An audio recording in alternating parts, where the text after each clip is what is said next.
스위스는 항상 안정의 대명사였습니다. 강력한 은행, 수상 경력에 빛나는 초콜릿, 정시에 운행되는 열차, 그리고 마치 세상을 초월하는 듯한 높은 생활 수준까지. 하지만 이 완벽한 이미지에 균열이 생기기 시작했다면 어떨까요? 이 영상은 채널 What's Happening의 새로운 시리즈의 일부입니다. 모두가 안다고 생각하지만 거의 아무도 그 실상을 보여주지 않는 국가들의 현실을 파헤쳐보는 시리즈입니다. 이제 세계에서 가장 존경받는 나라 중 하나를 살펴보고 흠잡을 데 없는 조직 이면에는 딜레마, 긴장, 그리고 소리 없이 벌어지는 변화들이 있다는 것을 알아낼 시간입니다.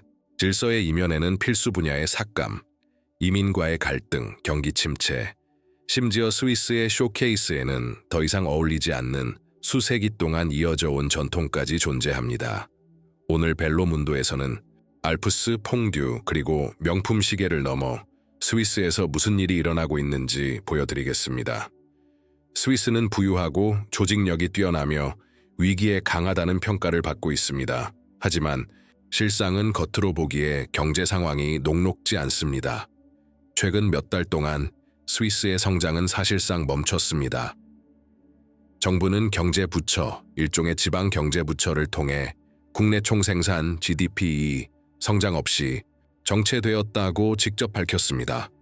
팬데믹 이후 이런 상황은 처음이었습니다. 또한 취리히 주립대학교 산하의 주요 연구기관인 COF는 성장률 전망치를 1% 미만으로 하향 조정했습니다. 선진국으로서는 매우 낮은 수준입니다. 경제가 흔들리기 시작하면 국민들이 체감합니다. 임금은 더 이상 물가 상승을 따라가지 못하고 스위스의 명물 구매력도 약화되고 있습니다. 설상가상으로 국제, 정세 또한 스위스에 부담을 주고 있습니다. 우크라이나 전쟁, 전 세계적인 고금리, 그리고 스위스의 주요 교역국인 독일의 경제 위기는 수출과 국내 산업에 큰 타격을 주고 있습니다. 제약과 기계류와 같은 분야가 가장 큰 타격을 받고 있습니다. 다시 말해, 안전금고의 나라들조차 불확실성에 직면해 있습니다. 스위스에서도 자금이 부족하면 분위기가 달라집니다. 사람들은 소비를 줄이고 투자를 꺼리며 미래에 대한 확신도 약해집니다. 그리고 바로 이 불안정한 상황 속에서 다음 논란이 더욱 거세집니다. 바로 이민입니다. 두 번째, 이민입니다. 스위스는 항상 전 세계 사람들을 끌어들여 왔습니다. 안전하고 풍요로우며 기회가 가득한 곳이라서 많은 사람들이 스위스에서 살고 싶어 합니다. 덕분에 스위스는 유럽에서 가장 다양한 문화를 가진 나라 중 하나가 되었습니다. 하지만 이러한 움직임은 긴장감을 조성하기도 합니다. 현재 스위스에 거주하는 인구의 거의 3분의 1이 스위스 시민권이 없습니다. 이들은 노동자, 학생, 난민, 그리고 안전과 기회를 찾아온 온 가족입니다. 2023년 한 해에만 9만 9천 명이 넘는 사람들이 이곳으로 이주했습니다. 이는 전년 대비 11% 이상 증가한 수치입니다. 이러한 수치는 경제 활성화, 문화적 다양성 확대, 그리고 노동력 확보에 기여합니다. 하지만 이러한 조치는 시스템에도 부담을 가하고 있습니다. 주택 부족, 학교 만원, 공공서비스 부문의 피해가 심각합니다. 이러한 논의는 정치권까지 영향을 미치고 있습니다. 스위스 최대 정당 중 하나인 스위스 국민당은 1천만 스위스인 반대라는 캠페인을 시작했습니다. 2050년까지 인구 증가를 제한하겠다는 것이 목표입니다. 인구가 950만 명을 초과하면 유럽 전역으로의 자유로운 이동을 허용하는 국제협정까지 위반할 것이라고 주장합니다. 정부는 반대했지만 인구 증가가 실질적인 어려움을 야기한다는 점을 인지하고 주택 및 일자리 시장과 같은 분야에서 해결책을 모색하겠다고 약속했습니다. 궁극적으로 문제는 간단합니다. 이렇게 많은 사람들이 유입되는 작은 나라에서 어떻게 삶의 질을 유지할 수 있을까요? 이는 진정한 딜레마이며 다가오는 선거에서 중요한 영향을 미칠 것입니다. 자원 압박에 대해 이야기하고 있으니 다음 섹션에서는 정부가 재정 건전성을 유지하기 위해 어떤 부분을 삭감하고 있는지 살펴보겠습니다. 3. 예산 삭감. 예상치 못한 일이 발생하여 영화관 예산을 줄이거나 마트에서 돈을 아끼거나 휴대폰 요금제를 변경해야 하는 경우가 있죠? 네, 맞습니다. 스위스 정부도 이러한 봉쇄 모드에 돌입했습니다. 삭감 규모는 크지 않으며 심지어 부수적인 분야에서도 마찬가지입니다. 중요한 자금이 빠져나가고 있습니다. 2025년부터 북한은 유엔과 연계된 여러 국제기구에 대한 지원금을 줄일 예정입니다. 이들 대부분은 사실상 세계 외교의 상징과도 같은 도시인 제네바에 위치해 있습니다. 보건, 교육, 인도적 지원 관련 프로그램들이 영향을 받을 것입니다. 유네스코, 유니세프, 유엔 여성기구, 유엔 개발계획, UNIDS 등이 명단에 올랐습니다. 제네바의 분위기는 불확실성으로 가득합니다. 이러한 기관 중 다수는 스위스의 지원에 의존하여 운영을 이어가고 있습니다. 국내에서도 분명한 메시지를 전달했습니다. 바로 돈을 아껴라는 것이었습니다. 정부는 계획된 군사 예산 증액의 일부를 삭감하고 유럽 프로그램의 일환으로 과학 연구에 사용될 예정이었던 6억 스위스 프랑의 이전을 중단했습니다. 그 이유는 항상 같습니다. 부채를 피하고 재정 균형을 유지하기 위해서입니다. 하지만 모두가 이러한 방향을 지지하는 것은 아닙니다. 많은 사람들은 의료, 교육, 과학 예산을 삭감하는 것이 마치 자기 발등을 찍는 것과 같다고 생각합니다. 하지만 정부가 지출을 줄이고 투자를 억제하는 동안 일반 시민들 역시 불안에 대처하는 나름의 방식, 특히 지불 방식을 가지고 있습니다. 4. 현금 정부가 지출을 줄이고 세상이 디지털화되는 동안에도 스위스는 현금 결제라는 한 가지 전통을 고수하고 있습니다. 최신 앱, 카드, 심지어 암호화폐까지 스위스에서 이미 큰 인기를 누리고 있지만 여전히 지폐는 스위스에서 가장 널리 사용되는 결제 수단입니다. 중앙은행 조사에 따르면 스위스 국민의 97%가 여전히 집이나 지갑에 지폐를 보관하고 있습니다. 게다가 구매의 70%는 여전히 현금으로 이루어집니다. 왜 그럴까요? 첫째, 개인정보 보호 때문입니다. 현금으로 결제하면 흔적이 남지 않습니다. 둘째, 안전합니다. 시스템이 다운되더라도 결제가 가능합니다. 그리고 관습도 있습니다. 오랫동안 스위스에는 수표라는 것이 존재하지 않았습니다. 어음이나 무통장 결제 둘 중 하나였습니다. 이러한 집착은 너무 강해서 정치적 이슈로까지 번졌습니다. 2023년 한 단체가 현금 결제 권리를 법적으로 보장하는 제안을 내놓았습니다. 우려는 분명했습니다. 스웨덴 같은 곳에서 이미 일어나고 있는 것처럼 우리나라가 100% 디지털 사회가 되는 것을 막아야 합니다. 하지만 시대는 변하고 있습니다. 젊은 세대는 이제 앱과 카드를 선호합니다. 미래는 디지털일지도 모릅니다. 하지만 지금은 아닙니다. 디지털에 대한 저항에 대해 말하자면 일부 스위스 학교들도 브레이크를 밟기로 결정했습니다. 하지만 휴대폰은 그렇지 않습니다. 5. 수업 시간 외 휴대폰 사용. 전 세계 많은 나라들이 학교에 더 많은 기술을 도입하려고 노력하는 반면 스위스는 정반대입니다. 일부 주에서는 교실은 물론 어떤 경우에는 쉬는 시간에도 휴대전화 사용이 금지되었습니다.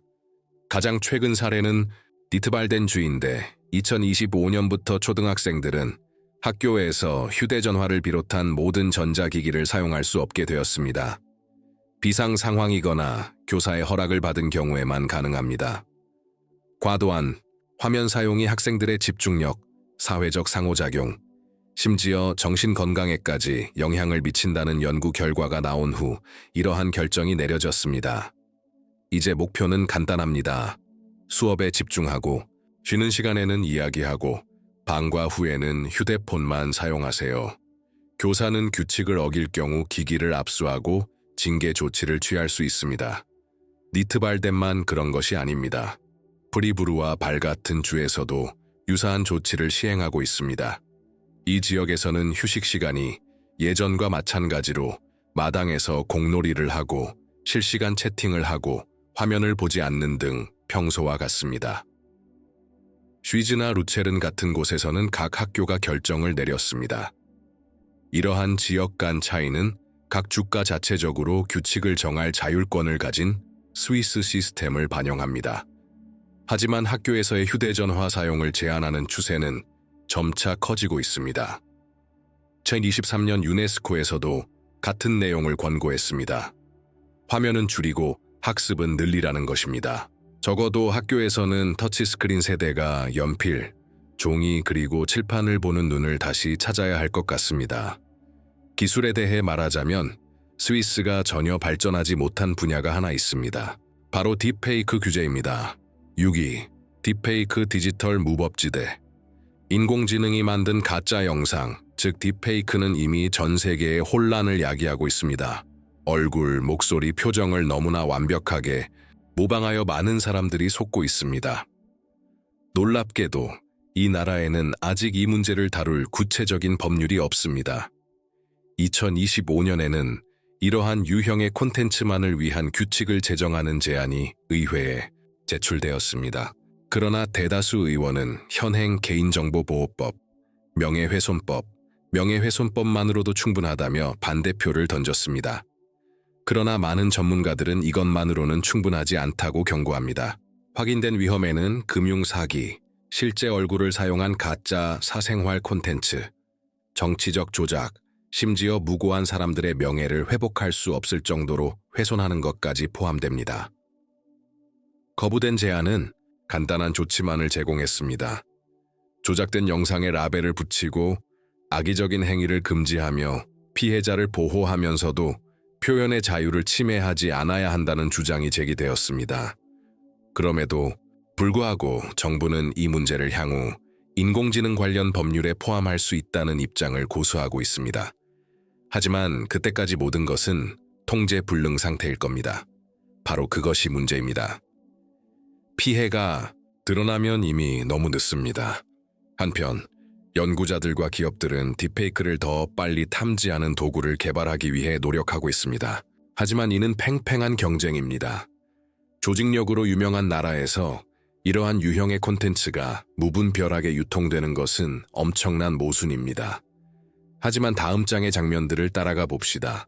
투어가 거의 끝나갈 무렵 초콜릿의 나라가 긴장감만으로 살아가는 것이 아니라는 점을 기억하는 것이 좋습니다. 논란과 불확실성 속에서도 여전히 좋은 일들이 일어날 여지는 있습니다. 엔지니어링 분야에서도 여전히 좋은 성적을 거두고 있습니다. 7위, 기록을 경신한 케이블카, 예산 삭감에도 불구하고 이 나라는 대규모 프로젝트에 대한 투자를 멈추지 않았습니다. 가장 흥미로운 기차 중 하나는 세계에서 가장 가파른 소형 기차로 알려진 슈투스반입니다. 슈비츠주에 위치한 이 기차는 상이슬과 작은 알프스 마을 슈토츠를 연결하며 110%의 경사도, 즉 47도에 해당하는 경사를 극복합니다. 마치 기차가 벽을 오르는 듯한 느낌을 줍니다.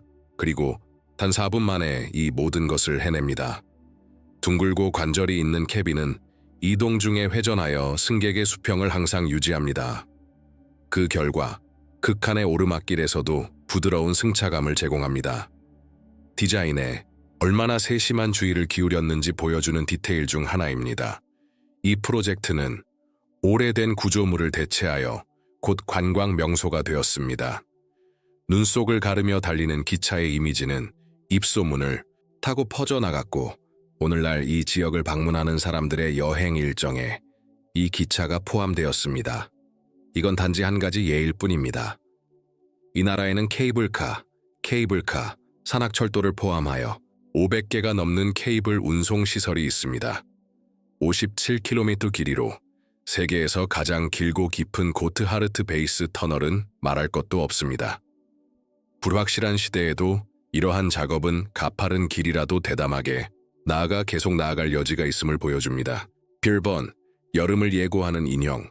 그곳에서 벌어지는 모든 일들에 대한 우리의 여정을 마무리하며 긴장감은 잠시 접어두고 이제 폭발적인 전통에 대해 이야기해 보겠습니다. 말 그대로입니다. 매년 봄이 오면 취리히 시민들은 나라의 보수적인 이미지와는 완전히 다른 전통을 위해 모입니다. 바로 섹셀로이텐입니다. 화려함, 중세 의상을 입은 기사들, 거대한 모닥불, 그리고 밤의 별, 천으로 만들어 화약을 채운 거대한 눈사람, 베르크베르크가 있는 민속축제입니다. 베르크의 임무는 여름이 어떨지 예측하는 것이었다. 전설에 따르면 인형의 머리가 빨리 터질수록 앞으로 몇 달 동안 날씨가 좋아진다고 한다. 빠른 폭발은 따스한 햇살을 약속한다. 오랫동안 지속되는 폭발인가요? 우산을 준비하세요. 이번 여름은 비가 많이 오고 지루할 테니까요. 이 전통은 19세기 말에 시작되어 취리히에서 중요한 행사로 자리 잡았습니다. 1902년부터 이 인형은 시내 중심가에 있는 10m 높이의 모닥불 위에 놓여 있습니다. 4월 어느 월요일 정각, 6시 장작더미에 불이 붙습니다. 말을 탄 기사들이 불주위를 돌고 언제나 많은 인파가 모여 카운트다운을 시작합니다. 2021년 베르크는 폭발하는데 12분 57초가 걸렸습니다. 사람들은 축하했습니다. 여름은 덥고 화창했습니다. 2016년에는 머리가 터지는데 43분 넘게 걸렸고 날씨는 정말 재앙이었습니다. 진실일까? 신화일까? 아무도 모른다. 하지만 이는 뉴스에서 또 다른 예측으로 화제가 되었다. 물론 모두가 이 인형을 진지하게 받아들이는 것은 아니다. 이 행사는 신앙이라기보다는 축하 행사에 가깝습니다. 하지만 이 행사는 지역 정체성의 일부로 여겨집니다. 2020년에는 팬데믹으로 인해 제2차 세계대전 이후 처음으로 공개 행사가 취소되었습니다. 이듬해에도 취리 거리에는 여전히 군중이 출입할 수 없었기에 주최 측은 즉흥적으로 대처하기로 했습니다. 그들은 인형을 인파가 없는 외딴 계곡으로 가져가 TV로 생중계했습니다. 결과는 성공적이었습니다. 관객들은 집에서 경기를 관람했고 브루크는 전통대로 폭발했고 모두가 열광했습니다. 올해는 예정대로 진행되었고 브루크의 머리는 26분 만에 폭발했습니다. 전통에 따르면 이 시간은 온화한 여름 날씨를 나타냅니다. 정말요? 모든 민속 전통처럼 모든 것이 논란에서 자유로운 것은 아닙니다. 환경론자들은 연기와 폐기물을 비판했지만 주최 측은 곧 정화 작업이 완료될 것이라고 장담합니다. 결국 브루크의 목적은 바로 그것입니다. 특이하고 시끄럽고 아주 스위스적인 상징이죠. 광장에서 눈사람을 불어 겨울과 작별하고 따스함을 맞이하는 색다른 방식입니다. 물론 모두 문명적인 분위기지만 마지막에는 굉음이 울려 퍼지죠. 이 여정의 마지막에 다다르면서 스위스는 클리셰를 훨씬 넘어섰다고 해도 과언이 아닐 겁니다. 네, 스위스는 여전히 흠잡을 데 없는 초콜릿, 신중한 은행, 그리고 마치 다른 행성에서 온 듯한 조직을 가진 나라입니다. 하지만 스위스는 또한 현실적인 어려움, 현대적인 딜레마, 그리고 매우 예상치 못한 전통을 마주하는 나라이기도 합니다. 진정한 스위스의 위기, 논란, 그리고 독특한 면모들을 보고 나면 여전히 의문이 남습니다. 이 이미지가 저희가 상상했던 것과 일치했나요? 아니면 놀라셨나요? 스위스의 다른 면에 대해 어떻게 생각하셨나요? 뭔가 충격적이었나요? 아니면 스위스에 대한 생각을 바꾸게 한 무언가가 있었나요? 댓글로 알려주세요.